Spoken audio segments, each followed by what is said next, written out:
जम्मू कश्मीर के बीजेपी और कश्मीरी पंडित लीडर अश्विनी कुमार चुनगू ने मुल्क मुखालिफ नारेबाजी करने वाले तलबा के खिलाफ की गई कार्रवाई को जायज़ ठहराया है। उनका कहना है कि जम्मू कश्मीर की सियासी जमातें जिस तरह इन तलबा के हक में आवाज़ बुलंद कर रही हैं, इससे ये साफ जाहिर होता है कि इन तलबा के मुल्क मुखालिफ सरगर्मियों पर पर्दा डालने की कोशिश की जा रही है। उनका कहना है कि इस तरह के बयानात मुल्क के मुख्तलिफ हिस्सों में रहने वाले दीगर कश्मीरियों के लिए खतरनाक साबित हो सकती है और इन्हें मुश्किलात में डाल सकती है।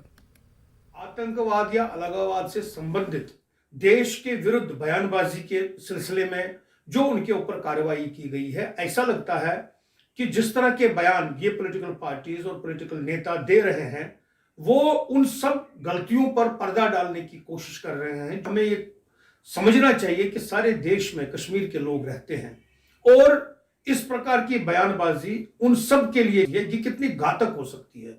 हमारा ये मानना है कि इस प्रकार से बयानबाजी करके हम मसले को और उलझाने की कोशिश करते हैं। नए भारत में भारत के अपमान की बात स्वीकार नहीं की जाएगी, भारत में देशद्रोह स्वीकार नहीं किया जाएगा और नहीं इस बात की कोई गुंजाइश होगी कोई ऐसा करेगा और उसको माफ किया जाएगा।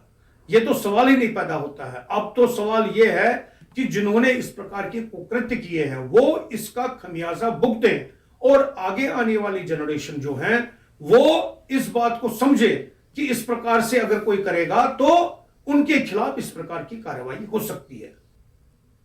श्रीनगर में